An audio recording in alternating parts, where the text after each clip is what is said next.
say, is it a crucial stage? It's not because of foreign wars we wage. It's more to do with the colors blue and red. Too many laws and too much government. Can you tell me where the Constitution went? The Bill of Rights is just hanging by a thread. So many people try to cross the border, and politicians build a new world order. Too many minds are convinced they should be led. I've gotta be free the way God made men, and I won't be ruled by the damn UN. Taking your right to self-defense. They say you're safer, but they don't make sense. Dangerous ones will not turn into guns. All the unions always ask for more. All we buy is made on foreign shores. Come a day when there'll be real hell to pay. I've gotta be free the way God made men, and I won't be ruled by the damn UN.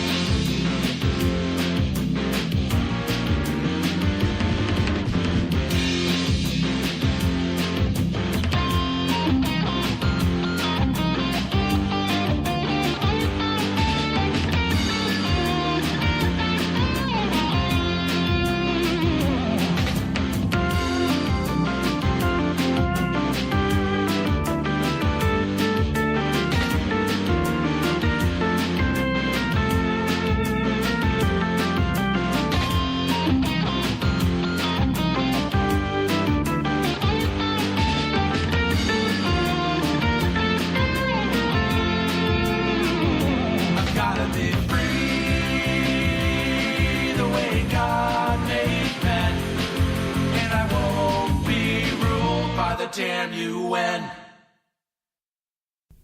Hello and welcome to today's broadcast of Tap Into the Truth. Thank you for being with me tonight. Hope you're having a fantastic day wherever you are and whatever you may be doing, with all of the usual caveats, of course.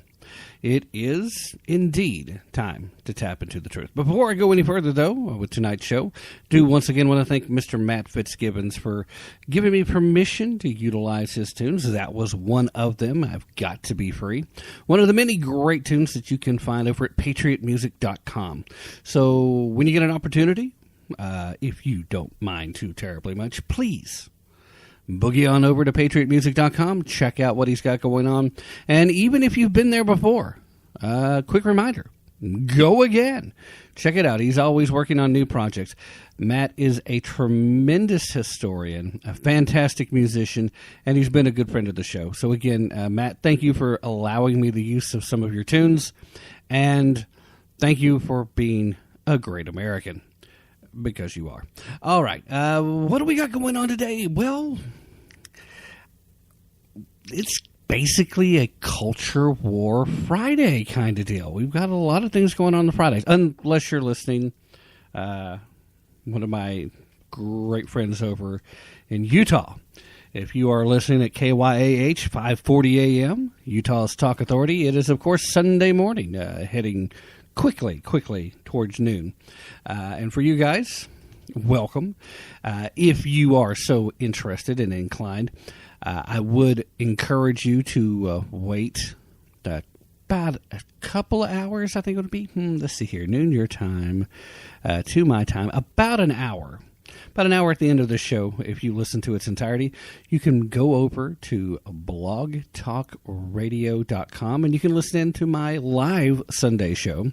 It's one that you will not have an opportunity to hear ordinarily on the weekends, but I'm so glad to be part of KYAH's Sunday rotation. Thank you very much, guys, for having me there, and thank you, Utah, for listening. I certainly appreciate your support as I bring a little East Tennessee flair to Utah's Talk Authority. And with that said, let's jump into things, shall we? Because there's a lot of stuff to cover, and I'm not going to hit the big stories of the day. I know everybody wants to talk about everything that has transpired with the big news when it comes to the economy, and, of course, everything with Mark Cohen still going on. I talked about Cohen a little bit in my last broadcast, and my biggest concern for him is whether or not he's going to be in a position to practice law ever again. I can't imagine anybody would trust him. I mean, we are talking about client privilege, right? Attorney-client privilege seems to be out the window when it comes to this particular case. And he's obviously wanting to sing like a bird in order to help himself. That's not a great thing. So, you're getting plenty of coverage there everywhere else. I like to look at some topics that maybe you have missed. And tonight in particular, or, like I said, if you're listening in Utah, this morning in particular, I really, really want to take a look at some stories that are probably flying below the radar. You may have heard some of this. You may have heard a little about some of these stories, but you probably haven't heard much. So I'm going to sneak as many of them in as possible. And I'm going to start with something that's not in the show description, but I think is of vital importance for us to know and understand. It's a situation where we were very suspicious of for a long time, that Barack Hussein Allahu Akbar Obama had a bad habit of wanting to support organizations that supported terrorism.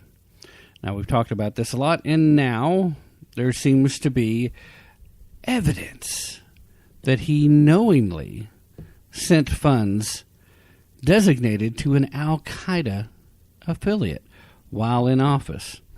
Now, a new report that was actually released this past Wednesday revealed that the Obama administration knowingly provided an Islamic terrorist financing organization with hundreds of thousands of United States taxpayer dollars, despite the fact that the group had been designated as a terrorist financing organization for a decade by the U.S. government. Meaning, this wasn't brand new. This wasn't a surprise. It's not a shocker.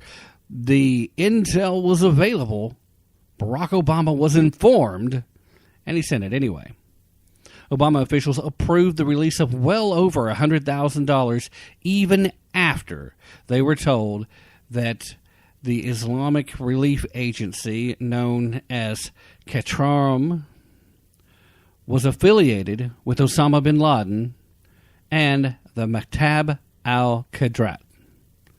Now, that eventually became what we know today as Al-Qaeda. So $100,000, well over, went to Osama bin Laden and Al-Qaeda. So the ISRA, also referred to as the Islamic African Relief Agency, received a $200,000 taxpayer-funded grant from the Obama administration, which released at least $115,000 to the terrorist financing organization. The National Review reported the following, quoting from their report. According to the U.S. Treasury, in 1997, ISRA established formal cooperation with MK. By 2000, ISRA had raised $5 million for bin Laden's group. The Treasury Department notes that the ISRA officials even sought to help relocate bin Laden to secure safe harbor for him.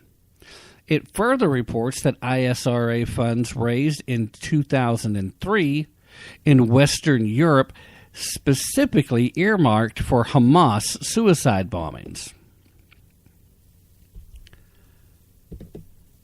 In 2004, designation included all of the ISRA's branches, including a U.S. office called the Islamic American Relief Agency.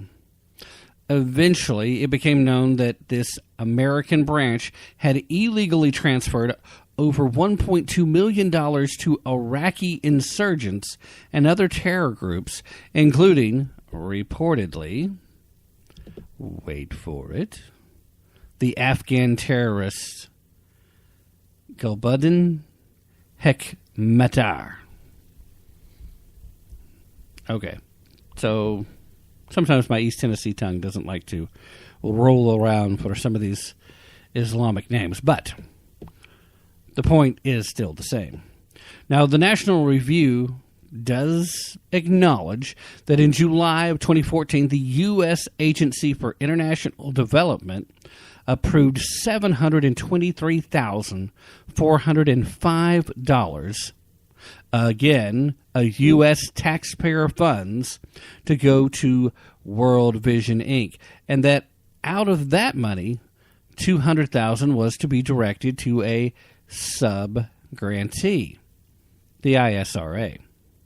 World Vision had informed the USAID in 2014 that ISRA was on the designated terrorist organization list and subsequently had to wait for an assessment from the U.S. Treasury Department's Office of Foreign Assets Control before they could receive the money. The OFAC confirmed in January of 2015 that the ISRA was a designated terrorist organization and rejected World Vision from obtaining a license to engage in transactions with the ISRA.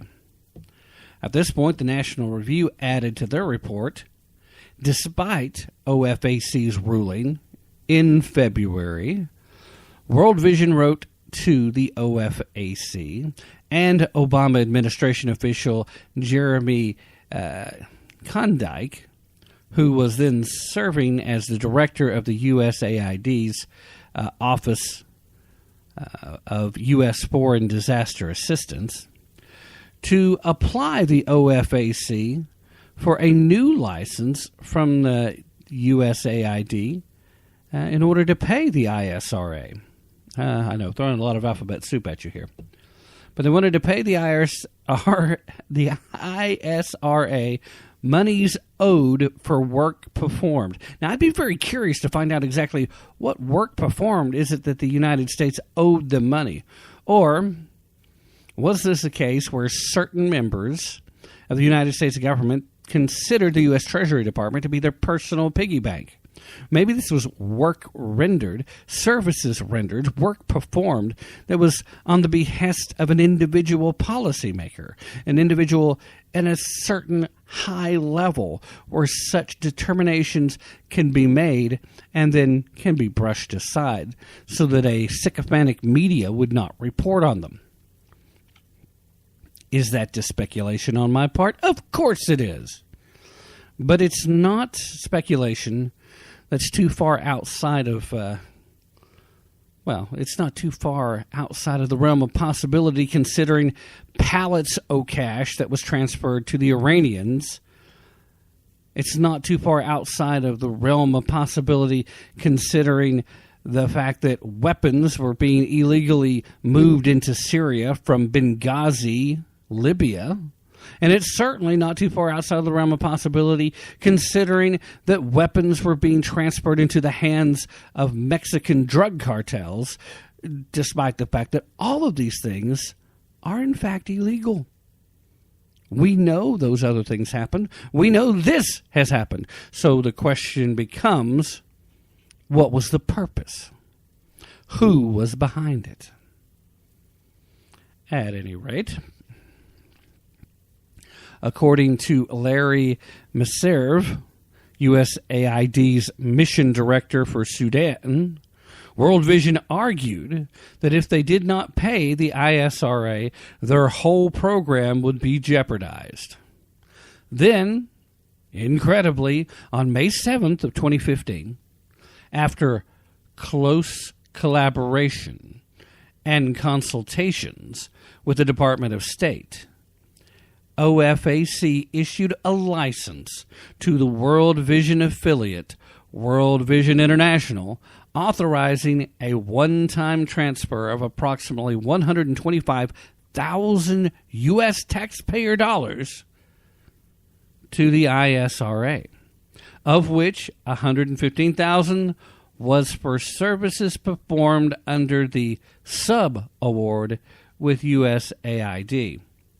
And $10,000 was, quote, for an unrelated funding arrangement between Irish Aid and World Vision. Now, okay, why are we helping to foot the bill for something that was arranged between Irish Aid and World Vision? I don't know.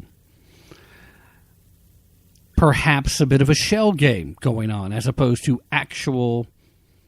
Okay, let me get it. Perhaps a bit of a shell game as opposed to some actual obligation that we had. Some clerical misdirection. Some accounting trickery. Anyway, while the Trump administration has focused on destroying Islamic terrorism, those groups thrived under the Obama administration. Well, I wonder why, if we were financing them. And people said Alex Jones was crazy. Anyway, they're right. But in 2014, when the U.S. first began its campaign against terror groups, ISIS had a presence in 7 countries. According to The Hill, they reported in 2016, quote, that figure rose to 13 in 2015. And today, the White House documents show that ISIS is operating in 18 countries. The Obama administration also, just FYI, worked to kill a massive investigation into Hezbollah, an Iranian-backed Islamic terror group, for those of you who may not be familiar. But killing this investigation into Hezbollah allowed them to become one of the biggest transnational organized crime groups in the world. This according to veteran DEA supervisory agent Jack Kelly. And he said that in a quote to the Politico. So let me say that again. The Obama administration killed a massive investigation into Hezbollah, which allowed them to become one of the biggest transnational organized crime groups in the world. Now, Obama tried to downplay his failure to contain terrorism by claiming that under his administration, the number of terrorist incidents had not substantially increased. In other words, well, even though I was bad at it, it didn't happen a whole lot more. Only one problem, Mr. Former Occupier of the White House.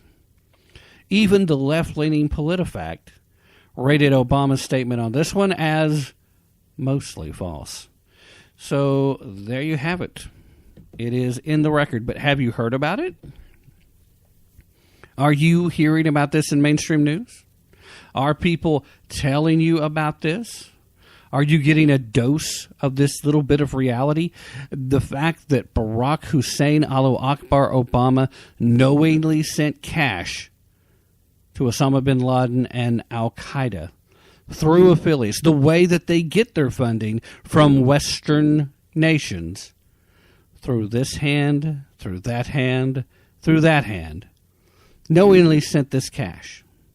Knowingly sent cash that he had to have known was being utilized to fund acts of terrorism.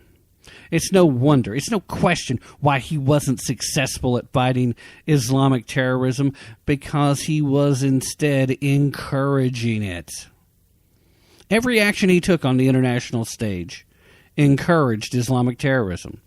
Every single part of the Arab Spring that he spoke so highly of was about Islamic terrorism spreading. The reason he hated the way things played out in Egypt was because, in the end, the Muslim Brotherhood took control and then got booted out almost as quickly. So the Muslim Brotherhood wasn't allowed to stay. All of a sudden it went from success to failure. And then in Iran, the reason he ignored the Iranians that were crying out for help and assistance in their effort to overthrow the mullahs, oh no, sorry, falling on deaf ears. I have to wait and then send pallets of cash to Iran so they can start up their nuclear program. Even though I got them to promise that they won't. And the timing of that still strangely, oddly coinciding with the release of captured United States sailors. I tend to think that almost any other president, with perhaps just the exception of Jimmy Carter, if Iran had taken captive sailors from our United States Navy, while they were conducting legal operations in international waters and then experienced engine trouble, if they had taken our sailors captive before, I don't think we would have sent them pallets of cash. I think we would have given them a reasonable amount of time to return our people, and then failure to do so would have most likely resulted in us sending them pallets of unexploded munitions being dropped from on high and quickly becoming exploded munitions as they landed on military targets. But those were dark days. And, of course, the left wants us to forget about it. Everybody on the political left wants us to forget about how bad, how truly awful Barack Obama was as a president and as an international statesman. But that is something we cannot afford to forget, and we need to continue to remind folks. But let's transition to some of our social justice culture war stories that I plan on focusing on tonight. So we'll move on, and we will start with a story from the great state of Oregon, which actually is a beautiful state. I don't say that and diminish it, but unfortunately, in Oregon, there are far too many, what's a good word? We'll just say leftist/socialist voices in positions of authority. In this particular case, in Oregon, a judge has ruled that high school boys must, I repeat, must share locker rooms and bathrooms with transgender boys. And for those of you who have trouble keeping score, a transgender boy is a biological girl, okay? So a federal judge in Oregon has ruled, the ruling has been made, that high school boys in an Oregon school district must allow a girl who claims that she's a boy to share their bathrooms and locker room. In the lawsuit, which was filed by parents and students at the high school in Dallas, Oregon, the plaintiff stated that the boys felt, quote, embarrassed, humiliated, anxiety, and intimidation, fear, apprehension, and stress produced by using the restroom with students of the opposite sex. Despite this claim, and again, if you're talking about freshmen and sophomores, this may still yet be fairly accurate statement. I think there is a recipe for disaster for the safety of this girl when it comes to juniors and seniors. And it only makes it worse if this girl really does believe that she's a boy, because she's going to have a rather rude awakening that real boys, and I say real boys because I mean biological boys, who are going through all the hormonal changes but yet do not have the same emotional control, the same self-restraint as grown men should exhibit. And I say should because obviously not everyone does. But I can see these younger boys in particular feeling embarrassed trying to share a bathroom with somebody that they know is not a guy. But despite all this, the U.S. District Judge, Mr. Marco Hernandez, ruled that high school students do not have a fundamental privacy right to not share school restrooms, lockers, and showers with transgender students whose biological sex is different than theirs. That's a quote. He also wrote that the stress the boys felt was not, and now I'm quoting again, comparable to the plight of transgender students who are not allowed to use facilities consistent with their gender identity. Now, a transgender boy, well, let me say, the transgender boy in question is a young lady who goes by the name of Elliot Yoder. Now, young Miss Elliot, if you'll forgive the pun, who had been using a gender-neutral bathroom before gym, wanted to use the boys' locker room to change clothes because the gender-neutral bathroom was 2 floors away from the gym. Brooke Shelley of Basic Rights Oregon said, quote, "We are thrilled with the judge's decision." Basic rights? What about public safety? And I'll make that argument in a second. I know some of you are already like, what do you mean public safety? She's not, I'm sorry, I mean he's not threatening anyone. See, you did it yourself. She is a she. Whatever her choice to believe she is may be. Biologically, she has 2 X chromosomes, and she lacks the same plumbing as those that she will be sharing showers and bathrooms with under this ruling.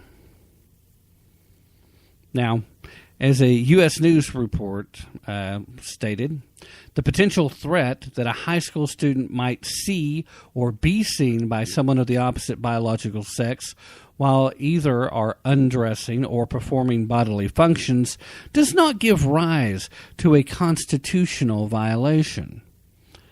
So, Hernandez concluded that that's just the case. It's not a constitutional violation. Furthermore, bathrooms have stalls with doors for privacy, he noted. Now, again, unless he's been to this bathroom, he doesn't know that for a fact. So perhaps that was entered into evidence. I don't know. But the bathrooms having stalls does not change the locker room situation or the showers. And it's a locker room / shower thing that's at issue. Now, I understand not wanting to have to go that far.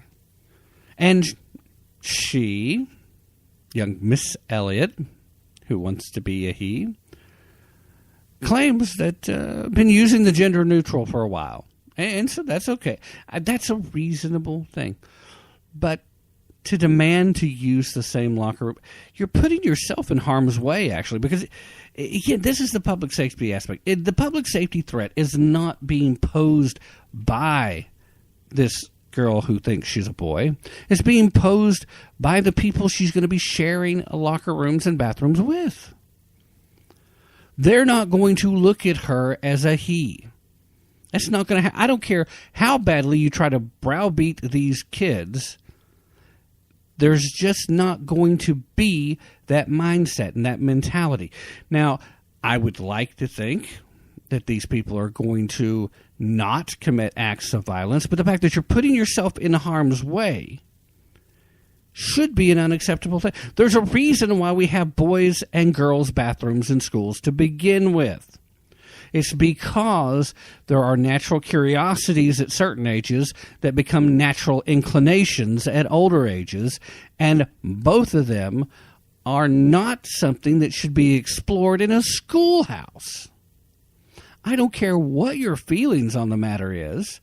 This isn't about feelings. This should be about common sense, and this should be about public safety, even on the individuals who don't want the safety. Because here's the other side of the coin, and we've talked about this probably ad nauseum for those of you who listen on a regular basis. And that is the simple fact that here we go. Transgender people have been using restrooms in public of their their gender identity as opposed to their biological gender for some time. And they've been able to get away with it, with very few of them even being noticed. And that is okay. The problem is propagated when you suddenly start making it a big freaking public deal that this must be allowed. So all of a sudden, sexual predators, those bad apples out there, the bad operators that we can't weed out of our society, are going to step forward, and they're going to try and use that as a loophole to protect themselves from prosecution as they commit acts of aggression. It is not okay. It should not be okay. And again, I'm sorry, Your Honor. And I use that term loosely in this case because you don't sound particularly honorable. But, Your Honor, to make the statement that high school students don't have a fundamental right to privacy, not to have to share school restrooms and lockers and showers with transgender students, because the plight of the transgender student is much worse, that's not only is that not precedented anywhere in law, it's not based on any kind of legal precept, it's not on any kind of legal concept, but it's also foolishness. Again, and of course everybody, you're a transphobe, you're a hater, you're a bigot. This isn't from a place that's even addressing any type of judgment put forward on the student individual. I don't care what the student thinks she is. It's not my problem. She's not my daughter. She's not in my life. She lives several states away. It doesn't affect me in any real way, so it's none of my business. But what is my business is when judges start telling school systems that they must obey the social agenda rather than actually obey a common sense step forward as they're supposed to be doing the job of educating these students. This is a distraction. And this is something that could lead to someone being hurt. And my biggest concern is the possibility that this young lady who thinks she's a boy could end up being hurt. Of course, sure you're worried about her. Sure you care about that. Are you admitting that the rape culture is real? Are you admitting that the #MeToo groups should have more? No, I'm not saying any of that, but I am saying that nature will take its course. And when you continue to put people into situations where there's a high probability of abuse, you should expect that eventually someone is going to give in to their worser inclinations. Not that worser is a real word, but you know what I mean. This girl, God love her, I hope she finds happiness and finds peace with her identity and has a wonderful, healthy, happy life. I do.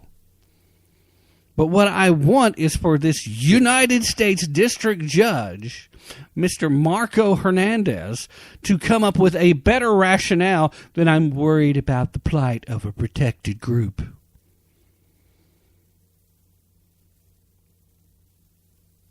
Their plight is not comparable to that of the boys seeking to not have girls in their bathroom.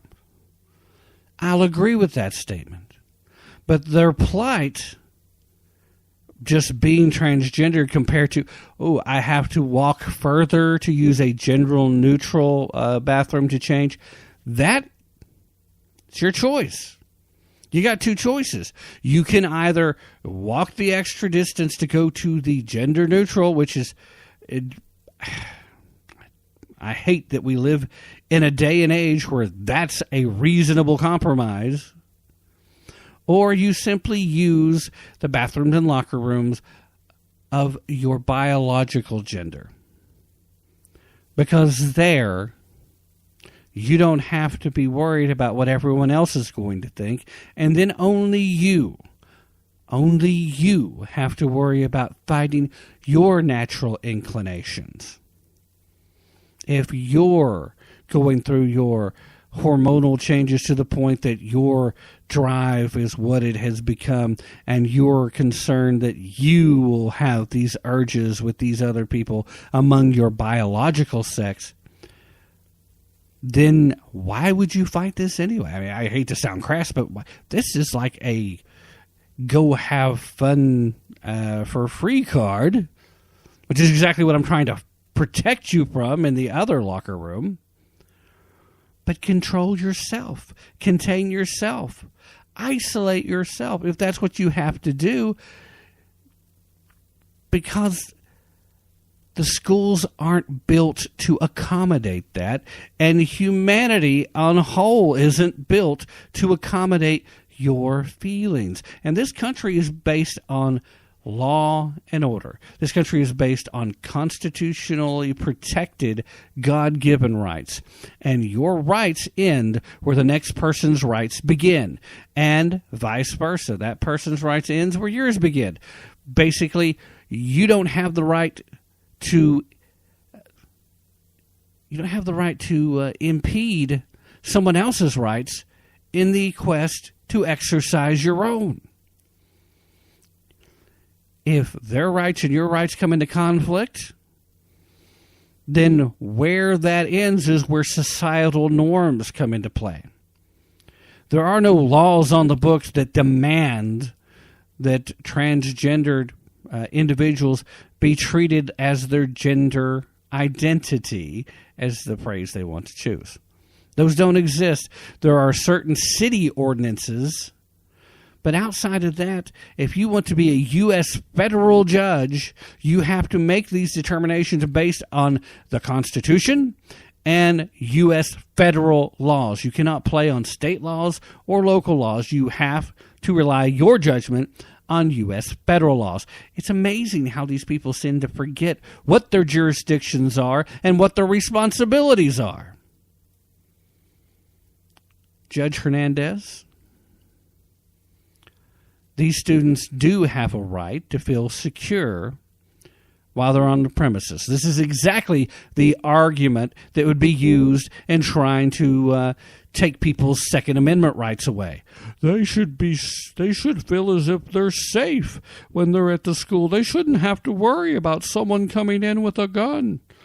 Well, I will go you one further. They should feel safe when they're in the locker room changing clothes or going to take a shower after gym class or after participating in some athletic event without having to worry about someone with different bodily plumbing walking in while you're trying to shower and change. Well, the gun can kill you. Well, there are psychological effects that are far worse than killing people, okay? Sheesh. What is this about? It's about pushing an agenda. This isn't about trying to take the best interest of any of the students in question in mind. Isn't that the idea of justice? I mean, we have the laws to try and establish justice. And justice would say that we have a responsibility to protect everyone. And in situations where there is no reasonable recourse that can meet both parties' needs, then someone has to come out on top, and usually it has to fall in line with the majority. Usually. Unless there's a morality question involved. And if this is a morality question for you, Your Honor, Judge Hernandez, then I would question exactly what it is that you have in your head. I would want to know what it is that makes you think that this is a morality issue. Oh, because she's transgender and has been using a gender-neutral facility to participate, she'll have to walk a little further. Why is that such a bad thing? I mean, really, why do you feel the need to put the majority at dis-ease? Create a whole slew of psychological issues, create resentment, create a open hostility towards this student, and that is exactly what this will do. You have to know that. You can't make other people think and feel the way you want them to just because you force them into a situation where they have to obey by the rules that you want to set forward. What that does, to even among people who may have been willing to fall in line with your ideology if you just talk to them long enough, especially students whose minds are still kind of mushy and they have this wonderful lack of life experience behind them, you might have a chance to convince them that it's perfectly okay. Can men and women share communal showers without issues? Theoretically, I would say yes. But we're not talking about men and women, are we? We're talking about teenagers. Can teenagers be expected to ignore their primal urges when it's being pushed right in front of them? Well, sure, you can expect it, but you're not being very reasonable. And this case is not very reasonable. In fact, it kind of upsets me. Irritates me, actually, is what I should say. Just insane. All right, here's some other culture war stories, and these are mostly on college universities for the next few stories. And I'm going to try to get through some of these quickly, as opposed to spending as much time talking about it as I just did. But there was a university, Alaska Southeast to be precise, that has decided that they're going to be canceling most of their classes on November 6th. So that students and faculty members can attend a day-long Power and Privilege Symposium. Now, you may ask, what is a Power and Privilege Symposium? And I will give you some more details here in a moment, but I would like to take this moment to note that although the 2018 agenda hasn't been finalized yet, for this year's Power and Privilege Symposium, previous symposiums of the like have addressed topics like Confederate monuments, climate change, and colonialism. Ooh, sound like the We Hate America crowd, maybe? The University of Alaska Southeast will be canceling classes this fall to hold a Power and Privilege Symposium. This will be the third year in a row that UAS has shut down classes in its campus, its primary campus in Juneau, Alaska, for this conference, where students discuss issues such as race, ethnicity, gender, sexuality, age, religion, body size, ability, mental illness, class, and their intersectionalities. Now, I've already proposed to you why intersectionality is not going to be successful in the long term.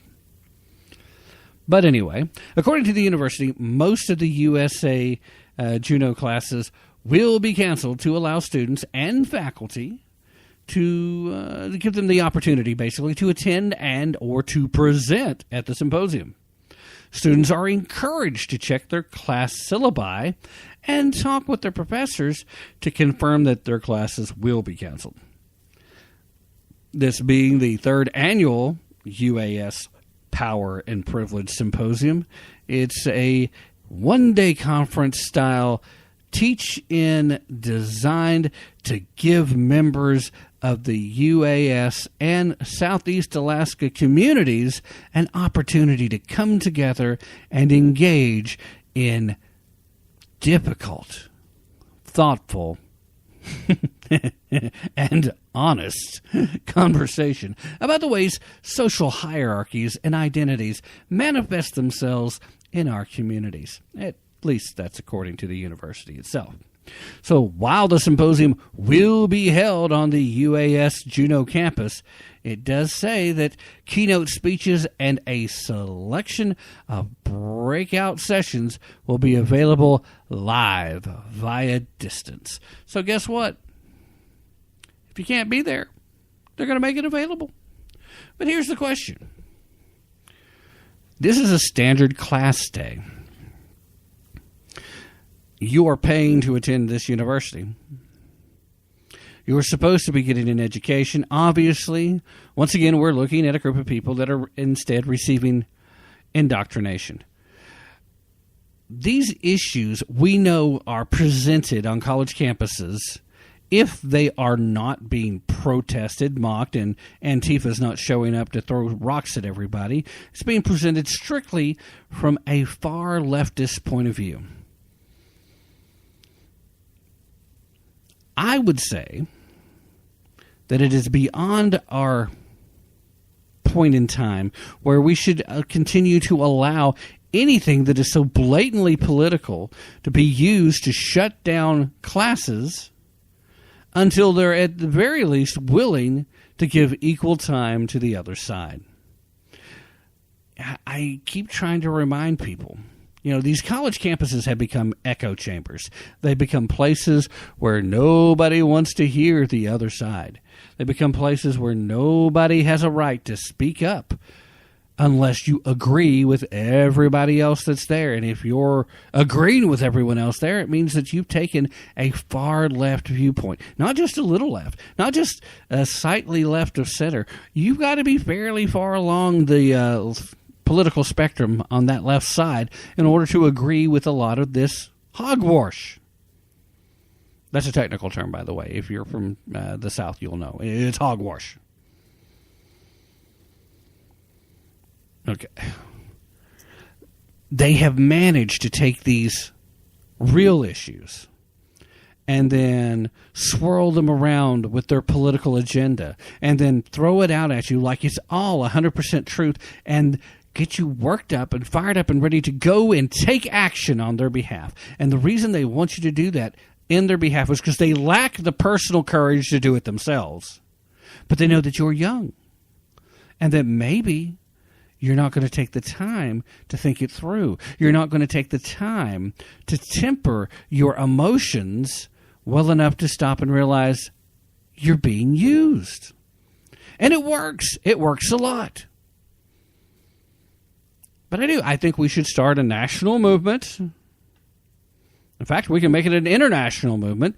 I think that classes should no longer be making such accommodations for such activities unless they are at the very least willing to give equal time to the other side. And the reason for that is because in college, at university, you're supposed to be exposed to new ideas, not force-fed the same things that your high school teachers try to force down your throat.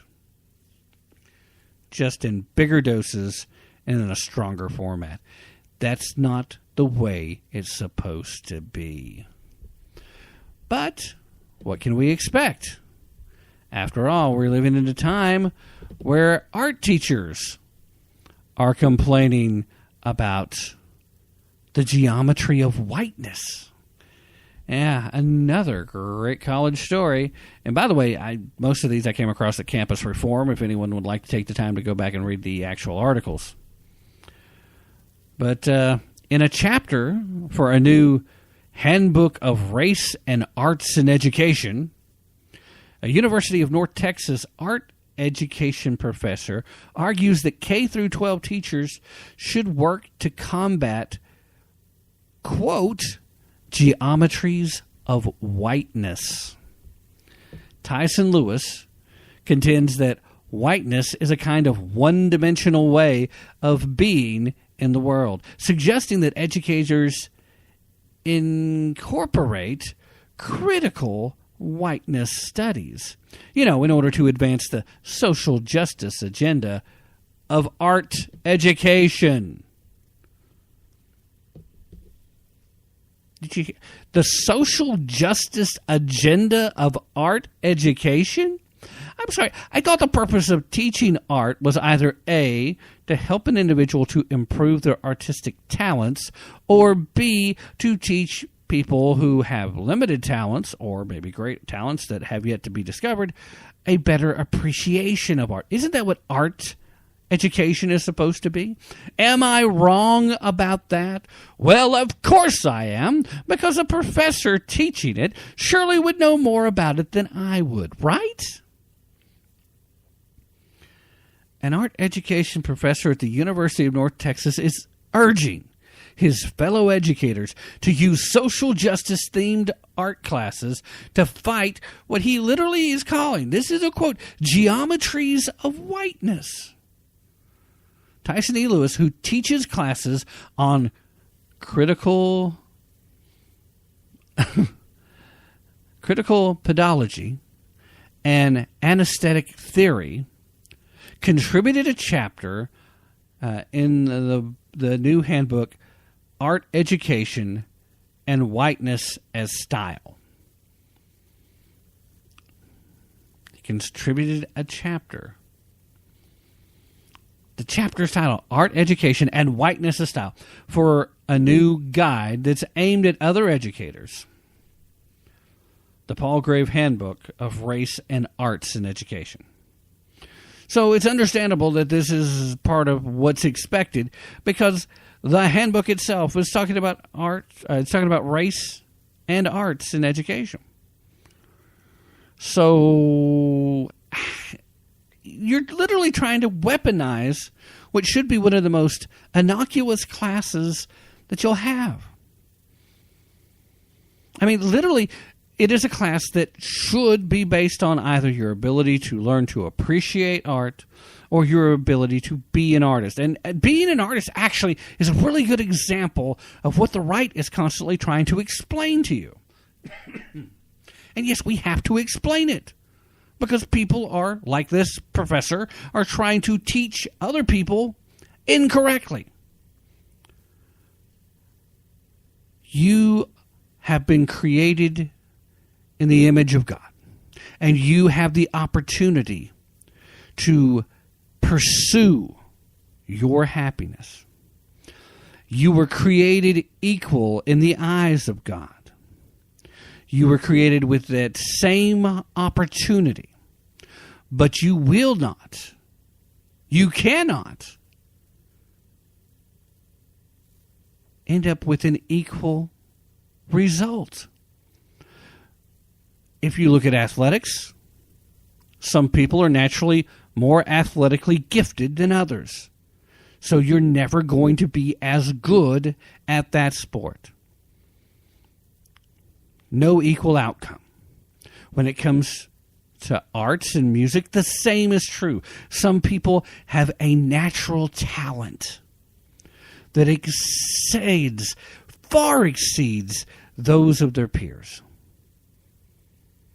ranging anywhere from really good to artistic genius. That puts you heads and shoulders above me in the topic of art. I don't complain about it.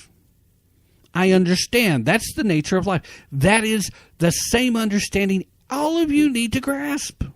If you're not grasping it, that's your problem, not someone else's. But Tyson E. Lewis says that art education needs to draw upon critical whiteness studies to further its social justice agenda, while at the same time recognizing the resources that art education brings to questions of whiteness. What? Why is whiteness an issue? You know what? You are never going to move beyond the realm of racism if you can't get past the fact that there are white people. Do you not understand that when you make statements like this, you're the one being racist? Oh, no, racism can only exist if it can be institutionalized. What are you trying to do right here? You are literally trying to institutionalize racism against white people. Art education needs to draw upon critical whiteness studies so that you can further a social justice agenda, while at the same time recognizing the resources that art education brings to questions of whiteness. Questions of whiteness. Questions of whiteness. Now, evidently this stems from the idea that there doesn't seem to be as many non-whites engaging in the arts. Is there even the slightest possibility that that has nothing to do with the geometries of whiteness and just the simple fact that maybe it's just not where the group interest is at? Is it not reasonable to assume that maybe there's an underlying factor that has nothing to do with white people being racist?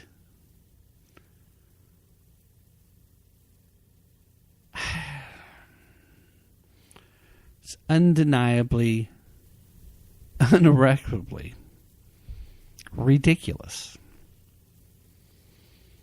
I, for one, I have a hard time accepting the fact that this Tyson E. Lewis or anyone else could make statements like this with a straight face. But then I turn around, and if I spend any time at all watching CNN or MSNBC, or more likely watching video clips from shows on those networks, I hear people say this and far worse.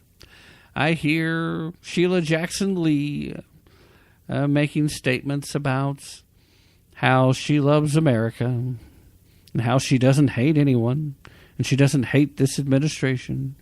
And I'm left wondering, does she know what these words mean? I mean, I don't. I don't get it. Do you understand? Racism is not a one-way street. Racism is not something that is only practiced by white people.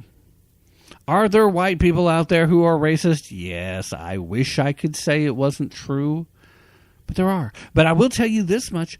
There's a whole lot fewer of them that are than there are white folks that aren't. But you're so busy looking for microaggressions, and you're so busy looking at critical whiteness studies that you don't seem to understand the fact that, guess what?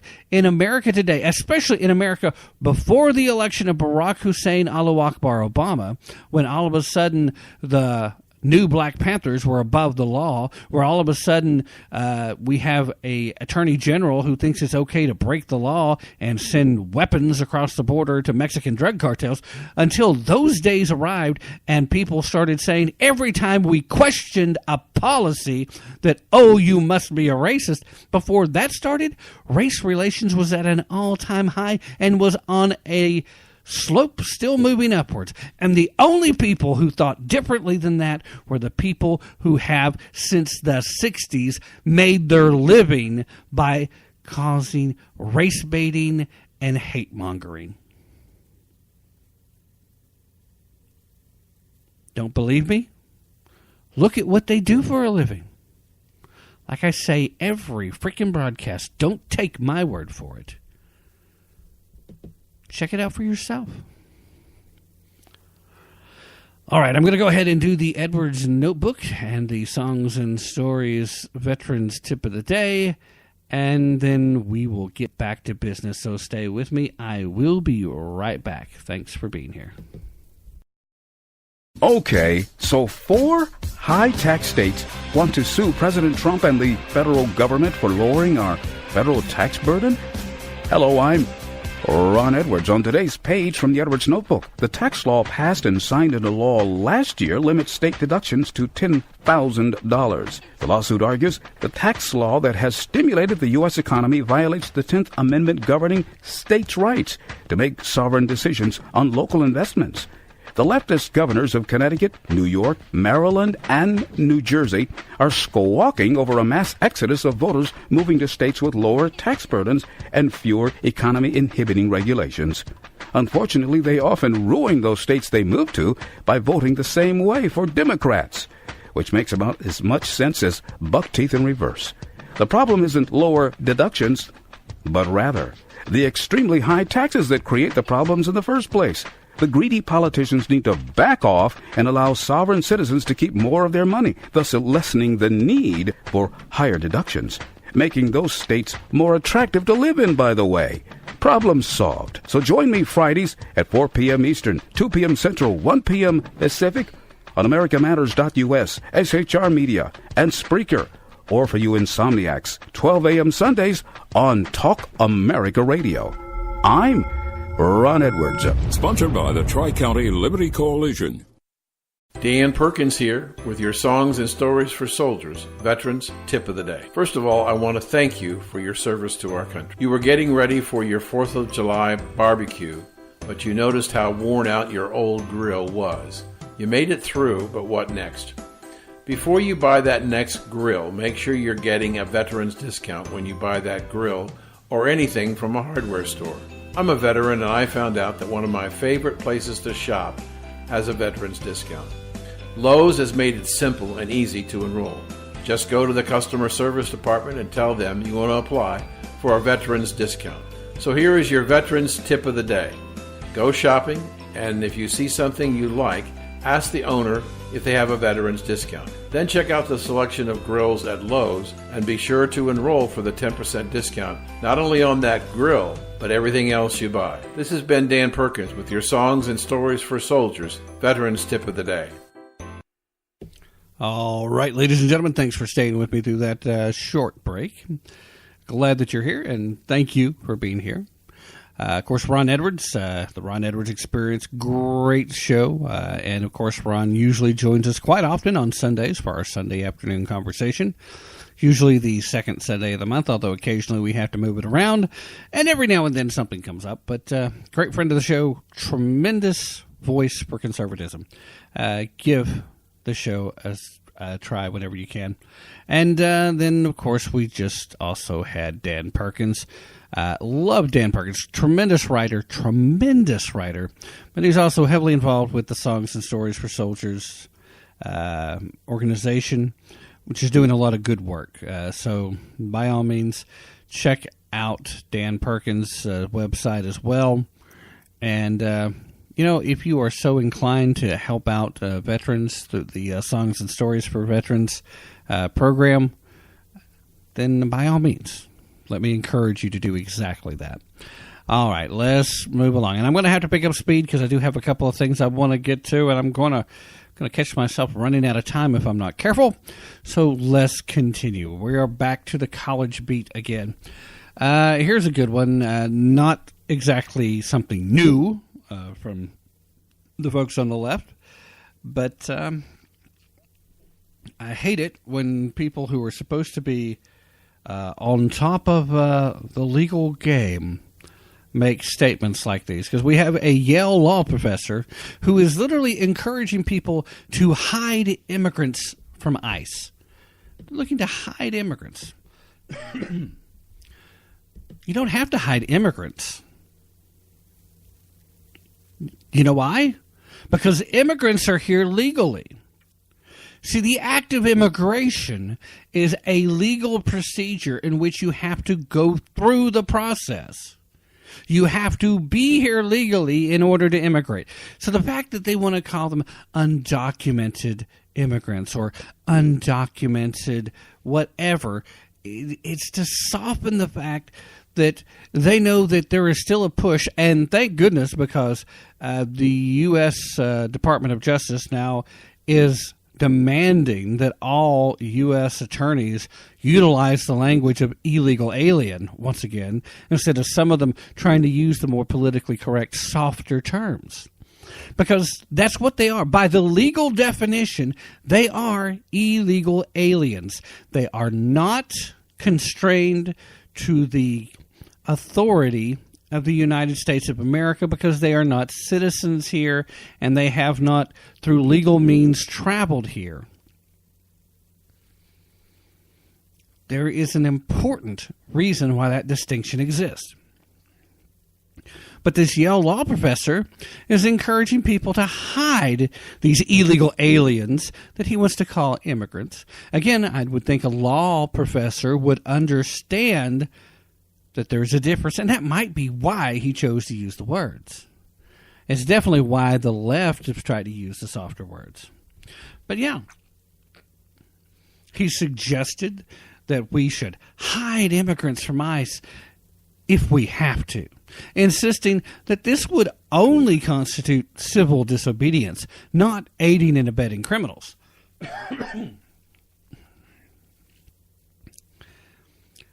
Greg Gonzalez, Greg Gonzalez. Greg, seriously, I don't like your politics, but I'm not trying to mutilate your name. I promise. He's more than willing to disclose the locations of ICE employees, because he doesn't think it's fair that they should escape scrutiny from the public once they're off the clock. They should have to live with the ramifications of what they've chosen to do as a profession. Keep America safe. There's a profession that needs scrutiny, and people should be following them home about. Oh, no, but see, he believes that. But he's encouraging other people to release their home addresses and saying that he would have no qualms about showing up at those homes himself. So he's trying to encourage, if you know the address of someone that works for ICE, you should release it. You should put it out there. And don't worry. It's still not aiding and abetting if we hide these people. It's just civil disobedience. Only that's not how that plays. If these people are committing a felony and you are helping them after the commission of that crime, that is aiding and abetting. And again, you would expect a Yale law professor to know this. Of course, I'm sure he's stuck in the world of the theoretical because he's teaching instead of practicing law. So maybe that's part of it. He's been away from the real world for too long. And in his imaginary ivory tower at Yale, he can actually create the law and change it at his will as he chooses to fill his students' heads full of mush. Only he's doing this on Twitter, so it's not just his students he's trying to rile up. Greg Gonzalez, he's an assistant professor of epidemiology and an associate professor of law. And he's written numerous social media posts blasting the U.S. Immigration and Customs Enforcement Agency and supporting, as it's put here, illegal immigration. But again, it's not immigration if it's illegal.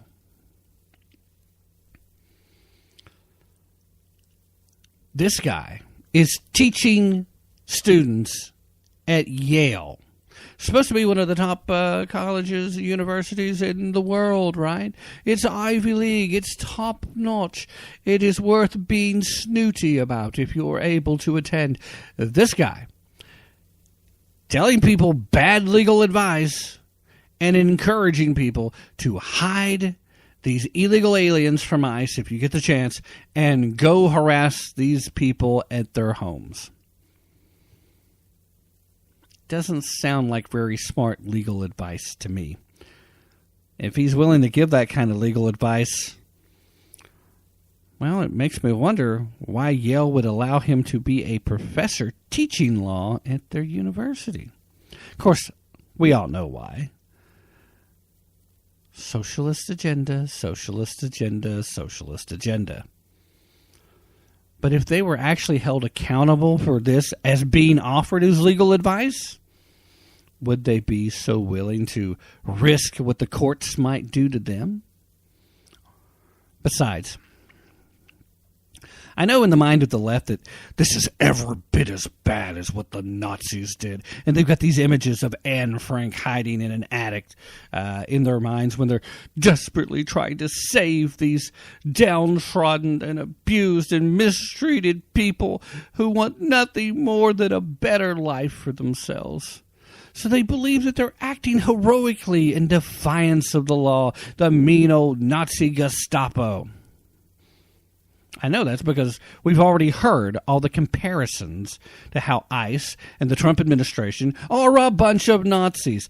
The only problem is you're demonstrating your historical illiteracy again. Number one, you're demonstrating your historical illiteracy and the fact that you support socialism, but you still think Nazis are bad people. Guess what? Nazis were socialists.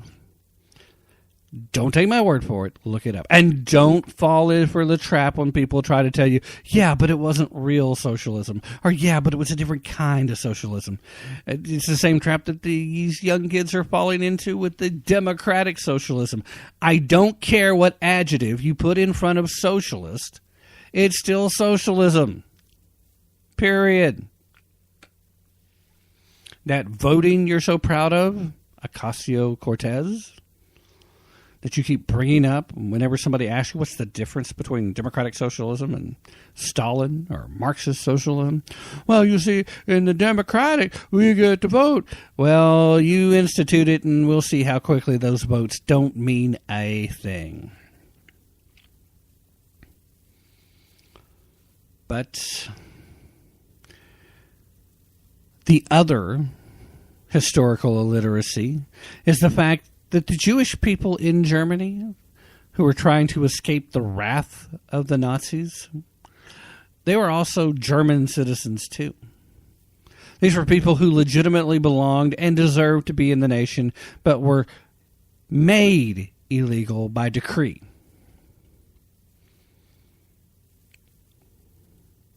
They were Jews, so they didn't quite fit in with all the other Germans.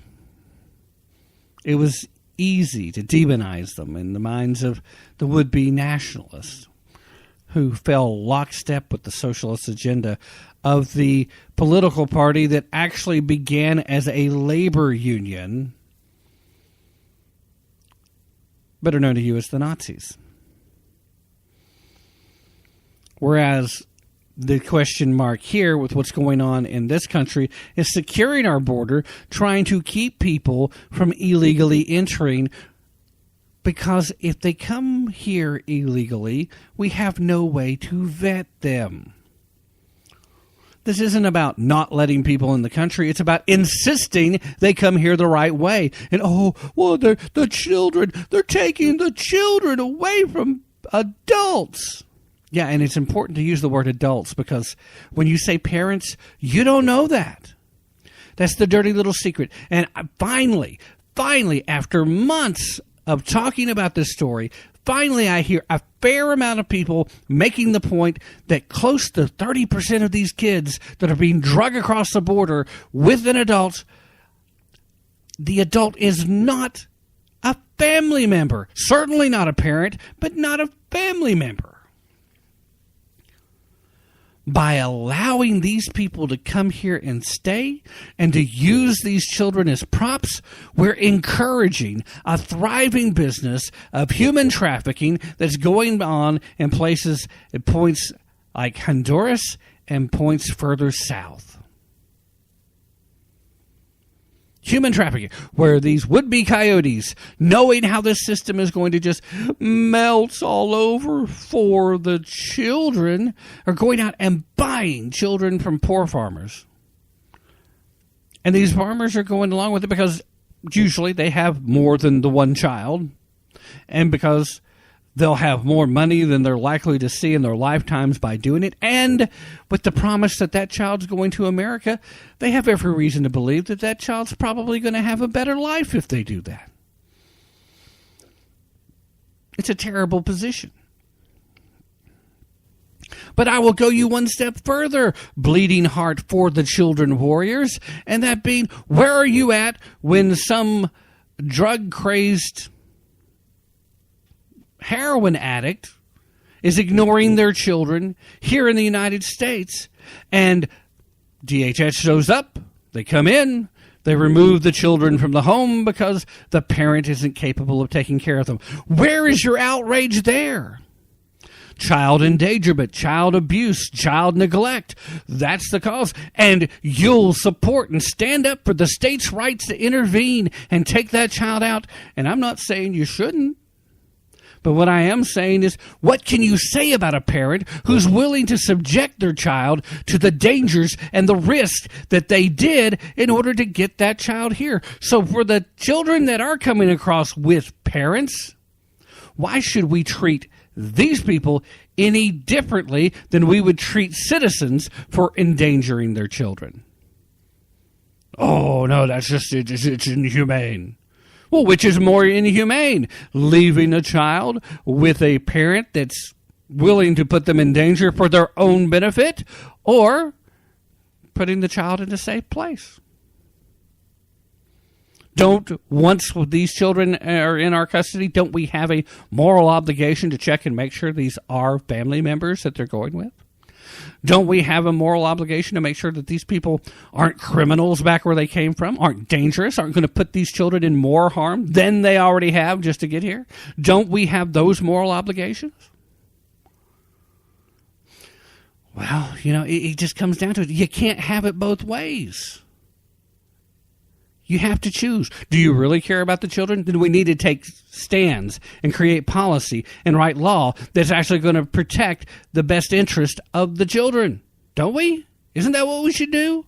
Isn't that what you're saying we should do? Why don't we do it? Only doing that for real, when you look at all the unintended consequences of other policy, when you do that for real, it looks a lot closer to what the Trump administration is actually doing now. A whole lot closer to that than anything that you've seen from anyone named Obama or Clinton or Carter or Bush or Ford. It looks a whole lot more. Again, as much as lefties hate this, I will say it again, sometimes tough love is the only love that's going to make a difference.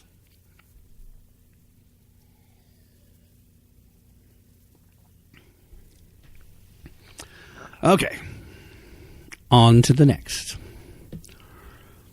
There's a professor that is demanding that all white editors resign from position of powers.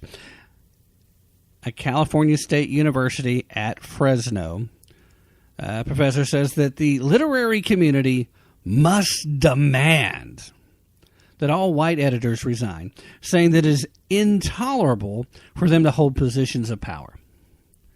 I would really like to know why.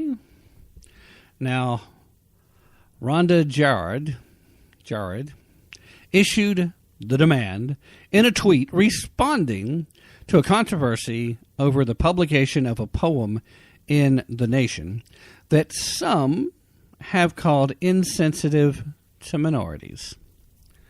Now, happens to be an English professor, so good on you. But is demanding that all white editors resign. Now, one editor made this mistake.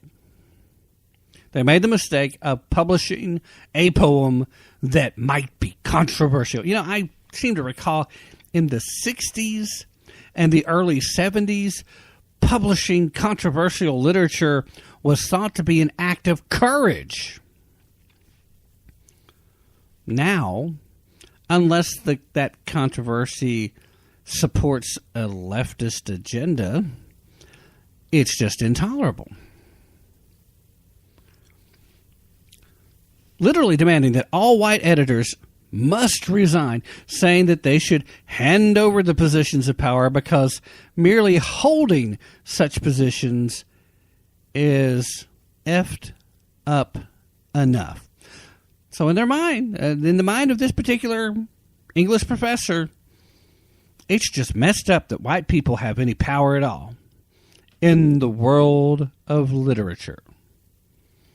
I'm sure this individual probably thinks it's just all effed up that white people have a position of power anywhere.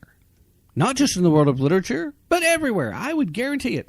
But California State University Fresno professor Rhonda Jared, who previously made headlines for celebrating the death of Barbara Bush in rather happily fashion, made the provocative declaration this past Tuesday in a tweet responding to controversy surrounding an allegedly racist poem.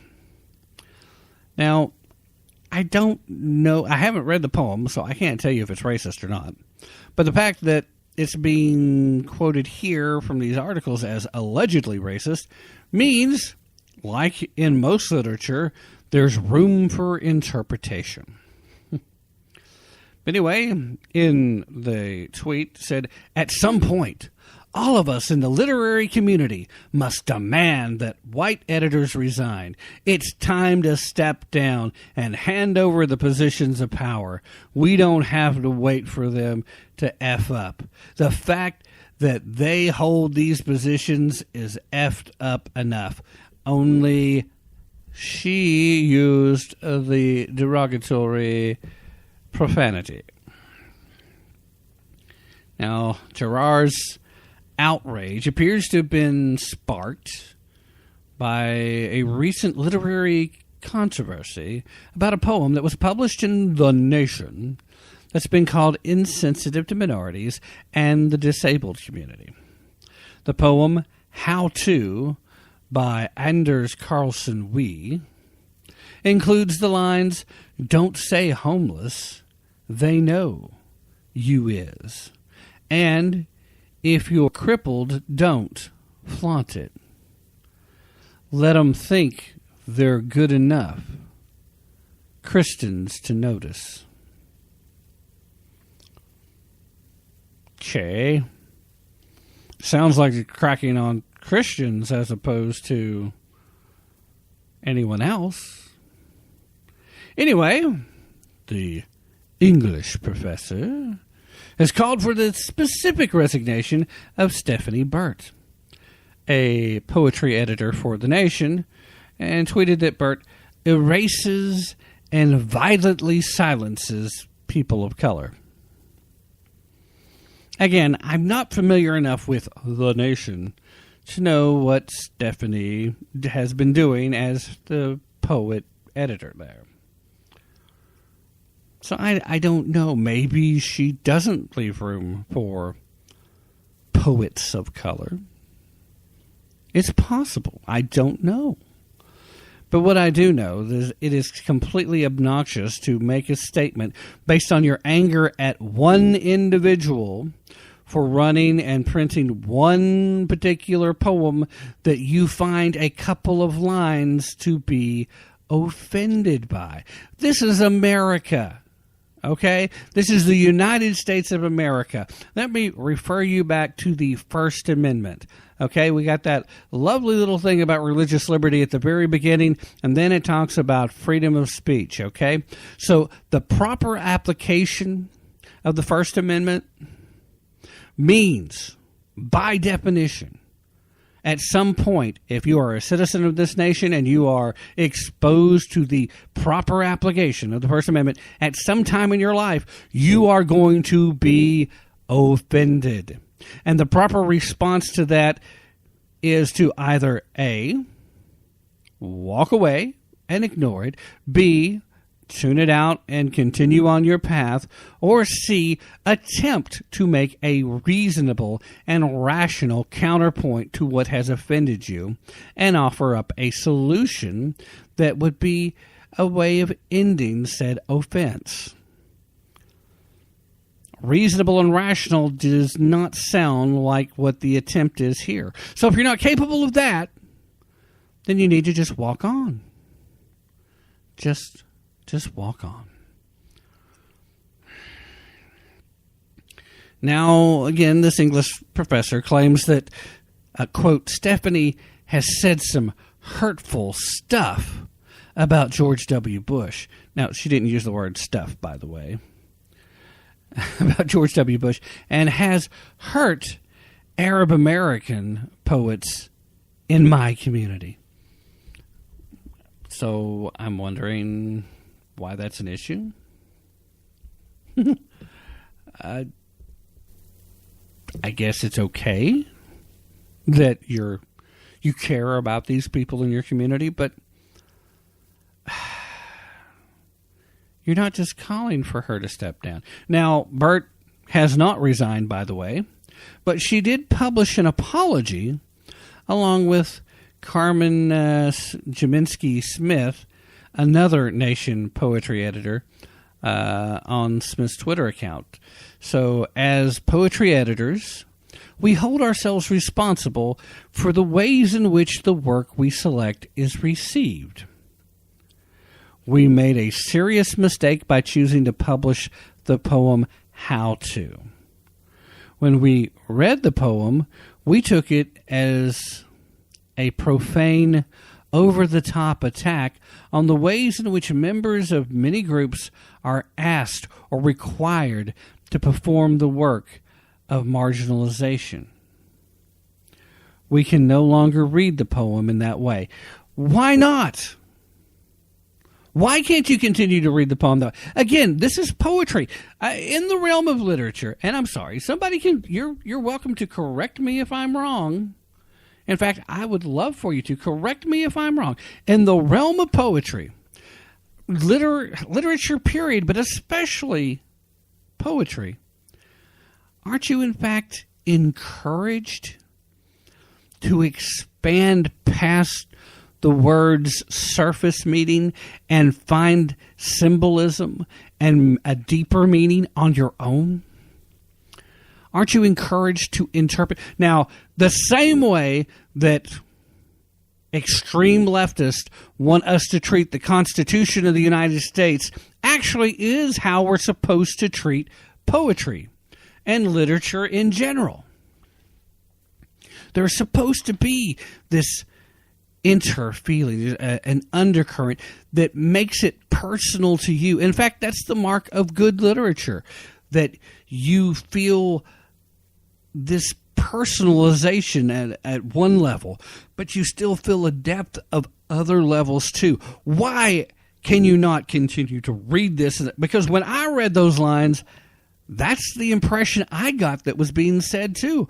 This was a call out. It wasn't a call out against handicapped people or people of color.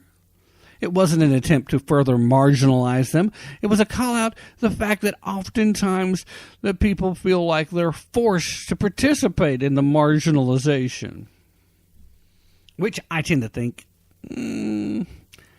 that in most cases it's not an accurate statement. But I digress.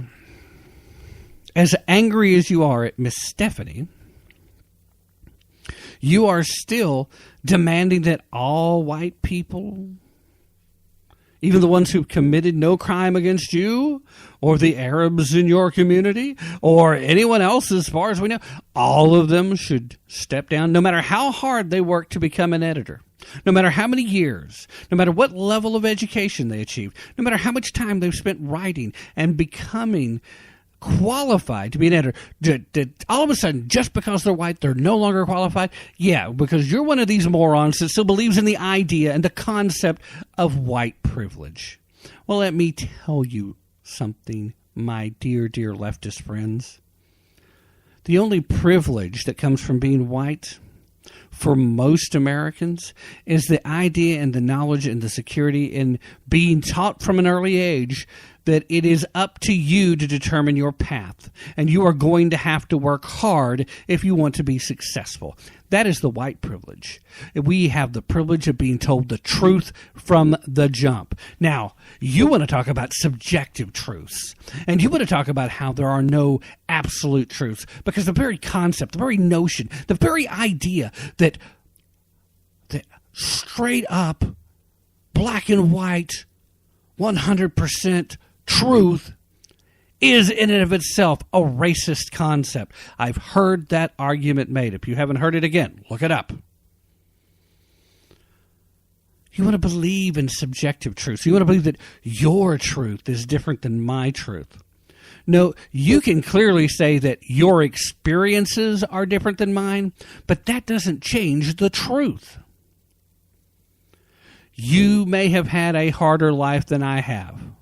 I may have had a harder life than you have, and you will never know because you don't know me.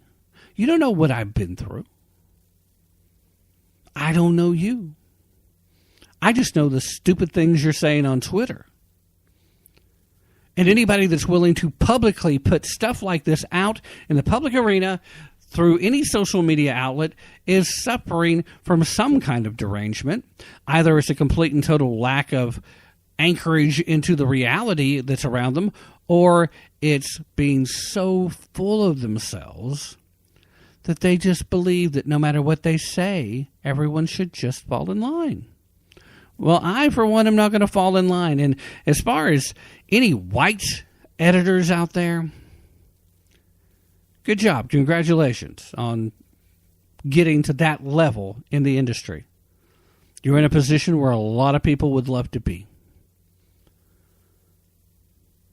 So don't mess up. Don't do stupid things. Hang on to what you've earned. If you did achieve this through things other than earning it legitimately, then inevitably you're going to mess up. So I hope you get really good really fast and move past the fact that maybe you didn't earn it. Because I would imagine there are probably some people out there that they got their position by knowing the right person or saying the right things politically. And maybe even lying about their experience and their resume and their education. Not that that would ever happen. But if you've earned it, then good for you. Hang on to it. And don't let some loud voice on social media or some loud person who tries to get in your face force you to apologize for you having to have interpreted literature in a fashion differently than they did. In fact, make your point, stand by your point, and see when you're ready and willing to stand up and back up what you experienced from reading it, if some of these folks don't come around. My guess is they will, because this poem, when I read it, it sounds very angry, and it doesn't sound like it's targeting the people that they're naming. But then that's just me. And what do I know about literature? I'm only a writer myself. What do I know? Whatever. White editors, black editors, yellow editors, red editors, orange, pink with purple polka dot editors. If you're an editor somewhere, congratulations, and do a good job. That's it. Don't let these people do this crap. All right. Quick hit. Again, college campus. We're either talking about on campus or professors' activities. At Stanford, there is a bit of an issue brewing. Evidently, there is a soon-to-be resident advisor who has threatened to physically fight pro-Israeli students. The Stanford University student who threatened to physically fight Zionist classmates is slated to serve as a resident assistant in an on-campus dormitory during the coming school year. So naturally, several students are expressing outrage that this individual, a member of the Students for Justice in Palestine, who is known for making aggressive and prolific anti-Israel comments, will be allowed to hold a position of trust and authority. The issue is clear here. You cannot be entrusted in such a fashion if you have threatened physical violence on students because you disagree with them politically.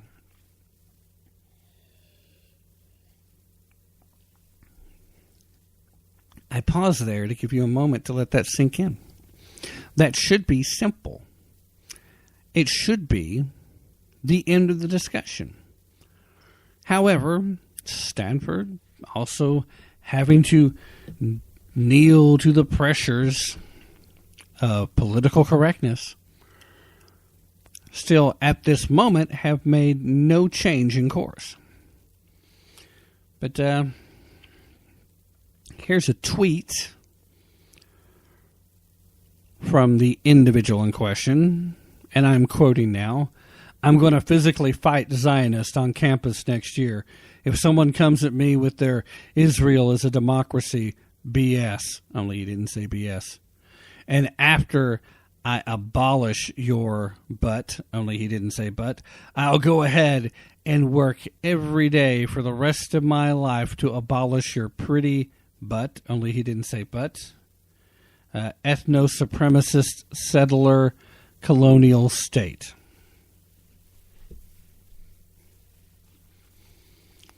This is supposed to be a resident advisor, a resident assistant. This is supposed to be somebody who can be trusted with new students who are going to be living in the dorms. What if one of these new students happens to be Jewish? Typically, most Jewish tend to be pro-Israel, right? Most Jewish Americans tend to be pro-Israel. Because Israel is their promised homeland. Because Israel is not a colonial occupier. I mean, this whole notion, again, the historical illiteracy that is a lot. You understand why certain groups propagate it. You know, if you have people here in the U.S. that are claiming to be Palestinian, you understand why the group of people that call themselves Palestinian propagate stuff like this. But what's amazing, what's astounding is how anybody allows it to stand. Why isn't somebody calling this out? I hate to, Ocasio-Cortez is not supposed to be a topic tonight, but this will be the second time I've mentioned her name. Her little statement talking about how Israel is occupying Palestine. That's not what's going on, boys and girls. It's not what's going on. The Palestinian people continue to put terrorists in charge of their existence.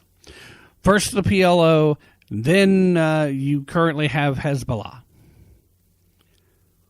Or Hamas. It's Hamas there, isn't it? Anyway. Tomato, terrorists, going to kill you.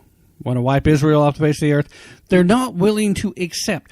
We've been hearing about a two-state solution. Israel has been willing to sign off on a two-state solution on 5 separate occasions historically.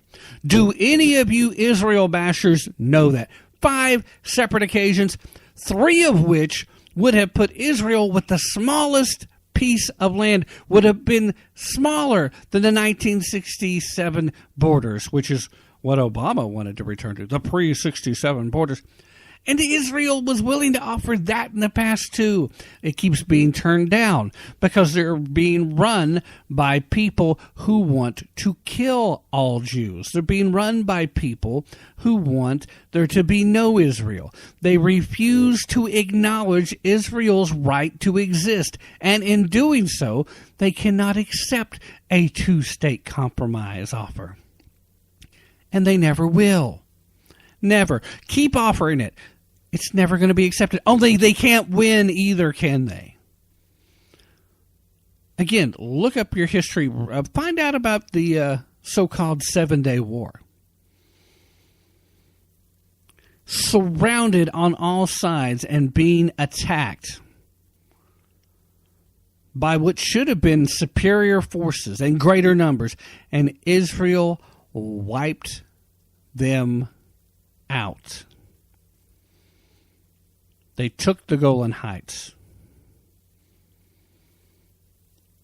The only reason they held on to it is, first of all, it was good strategically, but second of all, it was a primary source of water that they needed. Water free flowed, came into Israel. It wasn't until Syria got kind of upset about blah, blah, blah, yakety smackety, decided they were going to join in, and then they started trying to build levees and dams to keep the water from the Golan Heights getting into Israel.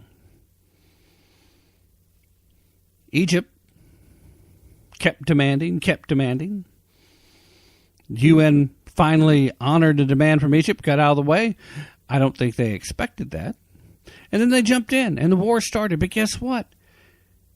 Israel had better planning, superior tactical plans. They devastated the air forces of Egypt, and then their ground troops did what needed to be done. It was a simple matter. They took almost the entire Sinai Peninsula.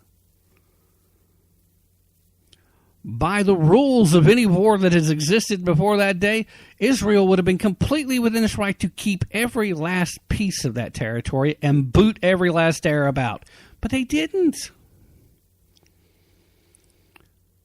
Within Israel's borders, there are lots of Arabs, Arab Israeli citizens that live there, work there, are happy, productive citizens, don't want to move anywhere else because they're treated well. That should tell you everything you need to know about Israel.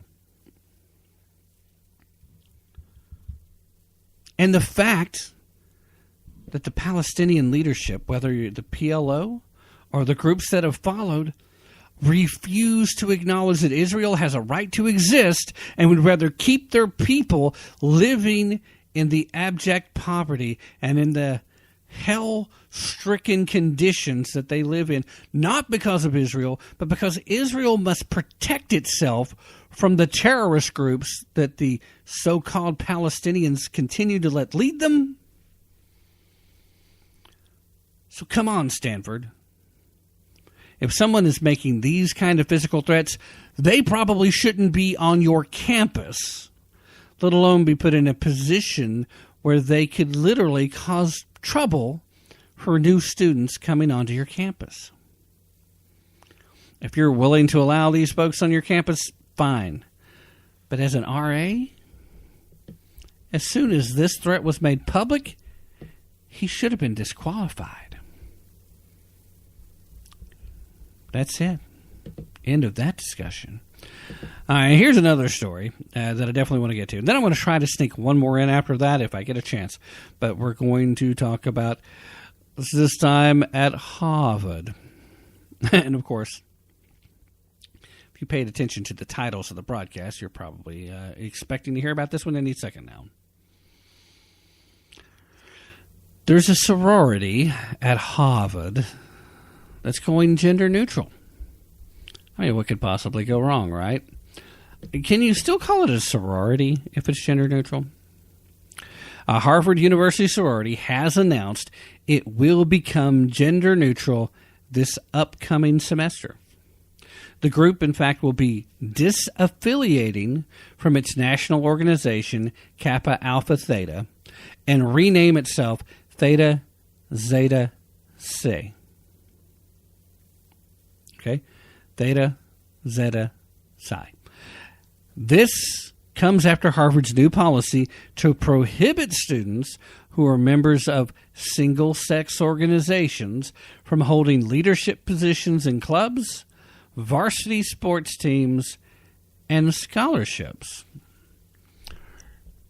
Now, this could be a pretty big motivating factor, because you'd have to imagine that a lot of these sororities and fraternity brothers also would like to be able to maintain any scholarships that they've earned to come there. I mean, again, it's Harvard.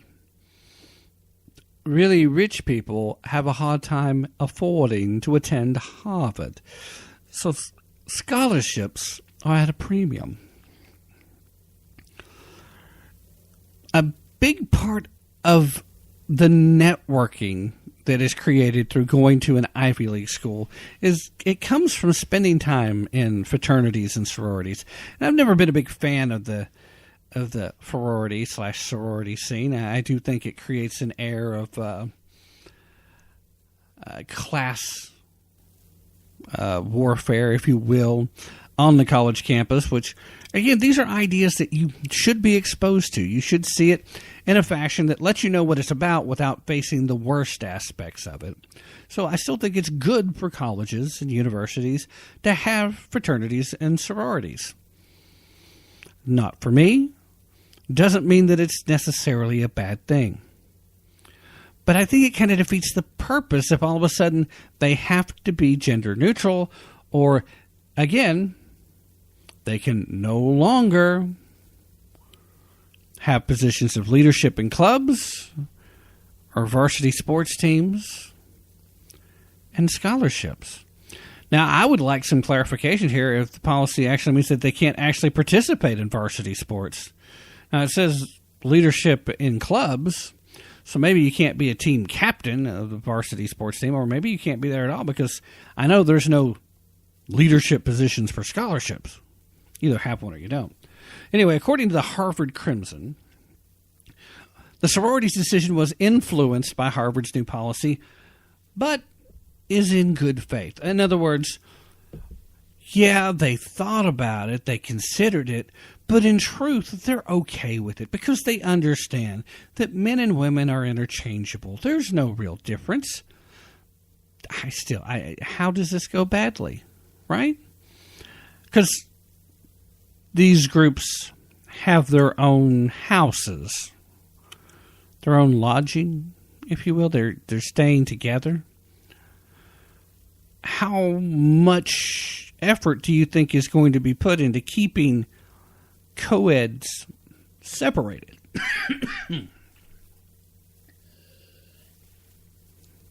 Excuse me.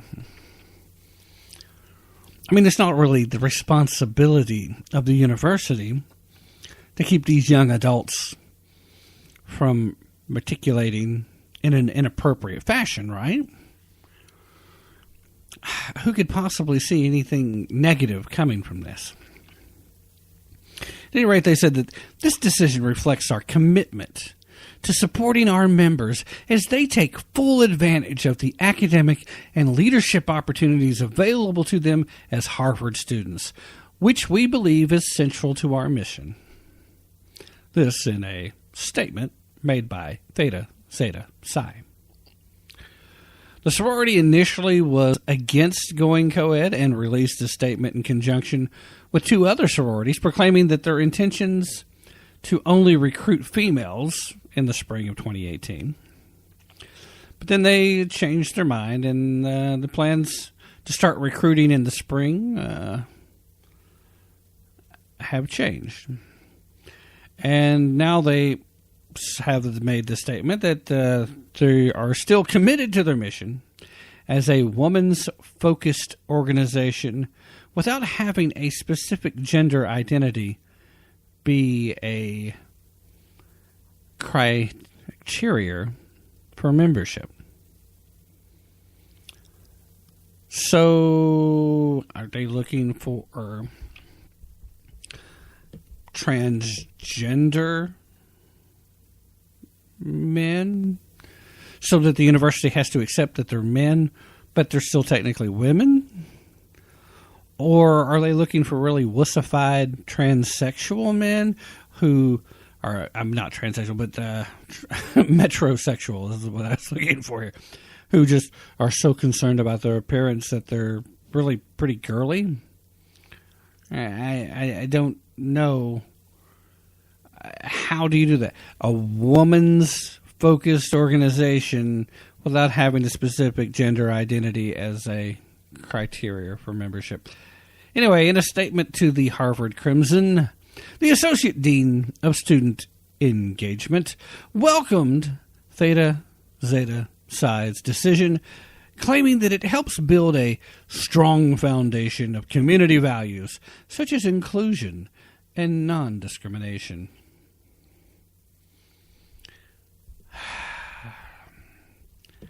I don't know. I have not spent very much time pondering how much discrimination is involved with sororities being all female and fraternities being all male. I don't know. Anyway, one more story I want to try and sneak in real quick, and I have just a few moments to do it, so we're going to. This one, kind of a culture war, also has more to do with fake news kind of story. We all know Media Matters. We know of them. We know their work. We know that their job is to be a driving force for political hit pieces against conservative people who might be in a position of policymaking. But now they have really shown their true colors.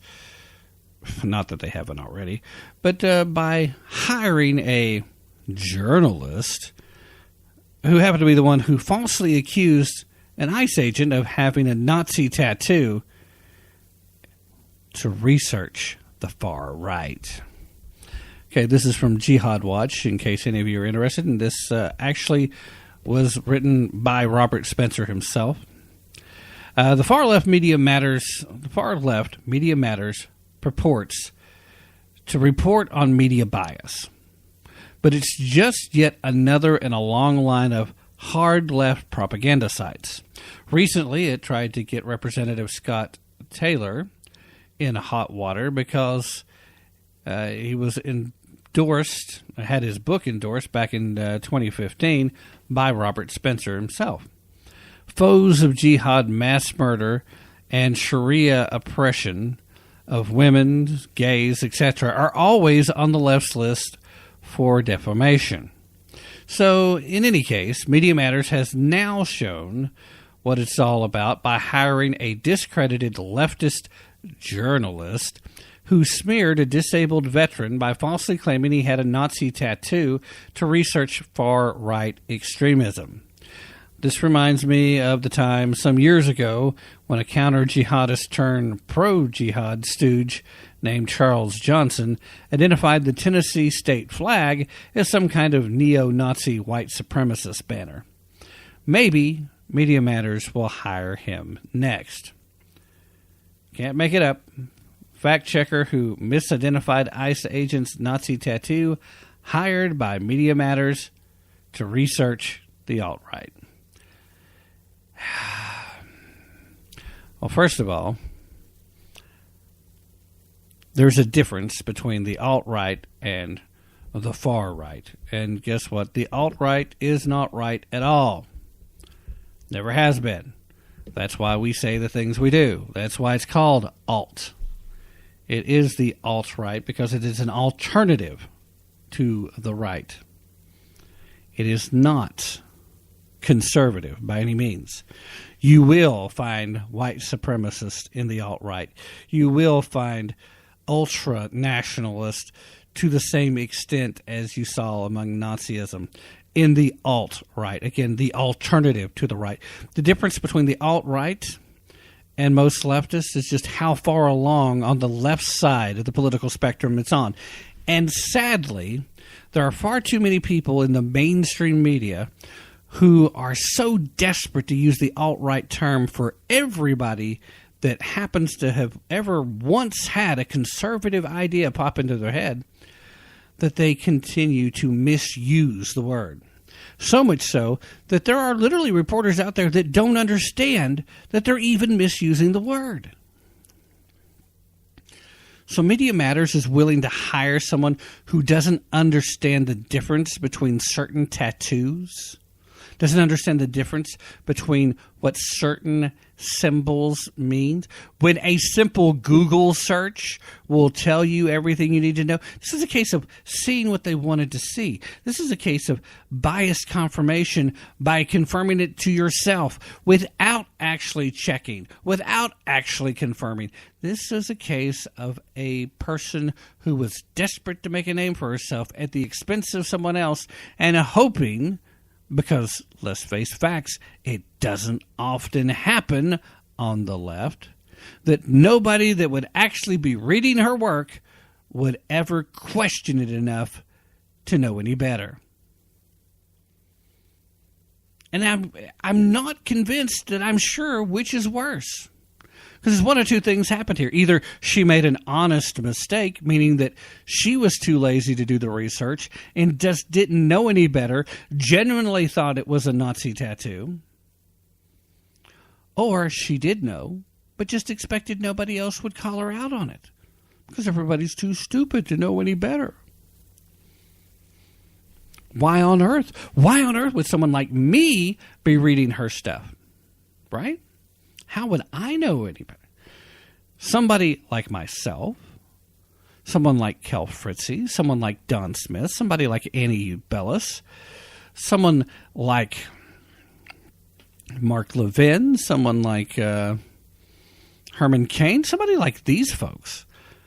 Why would they ever be reading her stuff? And we're the only ones out there that would have known any different and could have told anyone, right? Except, guess what?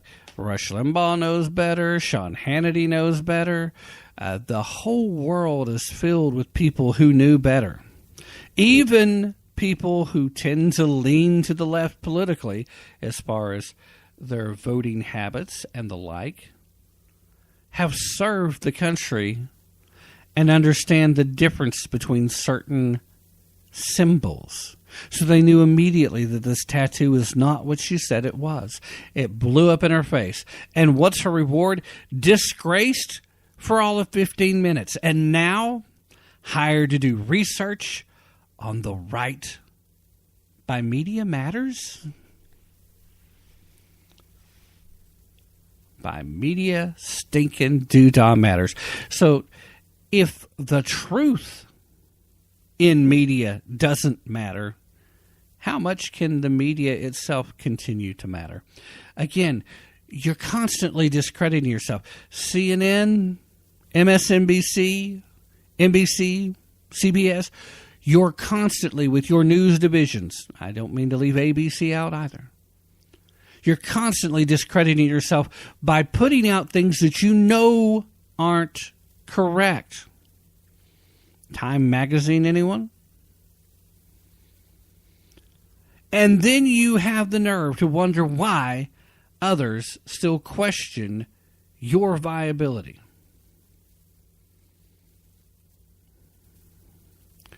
Maybe it's because you continue to hire people that would rather lie or are too lazy to do their job correctly. That's going to have to be it for me tonight, ladies and gentlemen. Thanks for listening in. Appreciate you being here. And for those of you who are listening at KYAH 540 AM Utah Talk Authority, again, check out the live show a little bit later. You can find me there. In the meanwhile, I think I'm going to say thank you to my friend Cash Easlow. And going out, I feel like we could use a miracle. So this is his song. Thanks, Cash, for letting me use your tunes. Ladies and gentlemen, I am out, but remember, don't take my word for it. Definitely don't take their word for it. Be prepared to put in some effort, a little bit of hard work. Be prepared, most importantly, to use your brain if you really want to tap into the truth. That's it for me. Good night, everybody, and I will see you soon. Have a great night.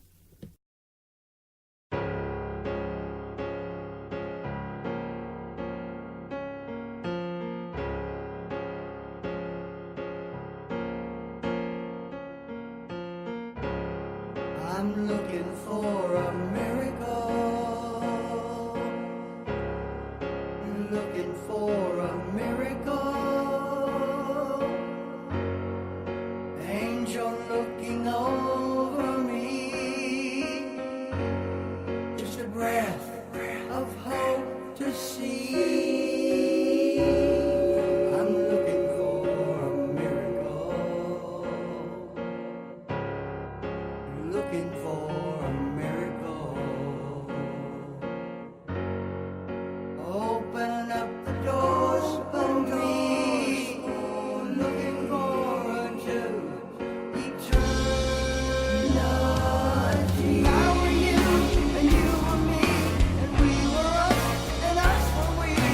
Maybe we find room to see the miracle.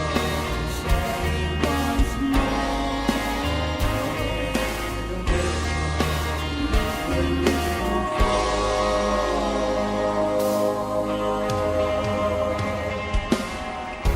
Everybody needs a miracle, a little love to spread upon the world. Mother, pray we can see the forest for the trees. We are the miracle. You feel the color of my eyes. Why so blue?